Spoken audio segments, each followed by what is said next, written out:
kooxahan ay saaka u dirtay wasaaradda deegaanka iyo horumarinta miyiga Soomaaliland gobolada dalka ka kooban laba kooxood ayaa u kala baxay gobolada bariga iyo galbeedka Soomaaliland waxaana cilmi baaris iyo qiimeyn ku soo sameyn doonaan 5 seere oo dhawaan ay xidhi doonto wasaaradda deegaanka iyo horumarinta miyiga Soomaaliland si loola dagaalamo nabaad guurka isla markaasna marka la xidho dadku uga faa'iideystaan xilliyada adag injineer maxamed cilmi xuseen agaasimaha guud ee wasaaradda deegaanka iyo horumarinta miyiga Soomaaliland oo warbaahinta la hadlay ayaa faahfaahin dheeraad ah ka bixiyay qorshaha ay wasaaradda deegaanka uga gol leedahay xiritaanka seerayaashan dhowr team oo u baxaya gobolada dalka Jamhuuriyadda Soomaaliland 6 gobol ee waaweyn Jamhuuriyadda Soomaaliland tiimamkaas oo ujeedadoodu tahay inay ka soo warbixiyaan daraasaadna ka soo sameeyaan dhul daaqsimeedka waxa loo yaqaan rangeland sidoo wada ogsoonahay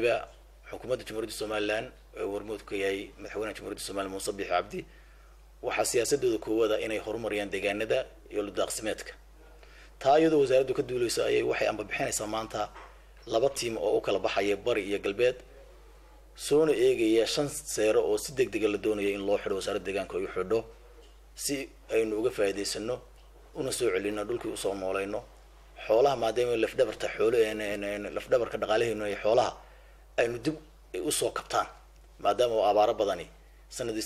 sanadii ugu dambeeyay ay halakayeen sababta daraadeed baan tiimamka u direynaa tiimamku waxay soo sameyn doonaan oo soo ururin doonaan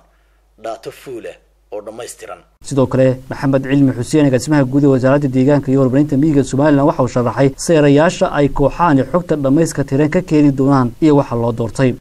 5 seere ay kala tagi doonaan 5 dhul daaqsimeed ay kala tagi doonaan gobolka loo yaqaano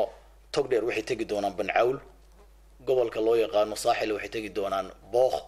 banka daaqsimeedka loo yaqaano gobolka Murujeexna waxay tagi doonaan gobol daaqsimeedka loo yaqaano Damal ee waqooyiga ku yaala gobolka Awdal iyo Saliile waxay tagi doonaan Dabadilaac iyo Osoli 5 seere ayay ka soo sameyn doonaan cilmi baaris iyo daraasaadka 5taas oo aan doonayno qorshaha noogu jira inaanu xidhno sanadkan 2018 dhinaca kale Maxamuud Ibraahim Maxamed oo kamid ah kooxaha ay maanta wasaaradda deegaanka Soomaaliland u dirtay gobolada dalka ayaa isna halkaas ka hadlay in la soo qiimeeyo hadda xaaladda daaqsinta iyo maxaan ku yiraahdaa waxaan lagu yiraahdo dhaqaalaha bulshada reer miyiga in xogtooda la helo isla markaasna loogu guntado oo sidii looga hortagi lahaa loona maareyn lahaa dhibaatada deegaanka gaadhay iyo dhaqaalaha bulshada reer guuraaga sidii iyagana loo ogaan lahaa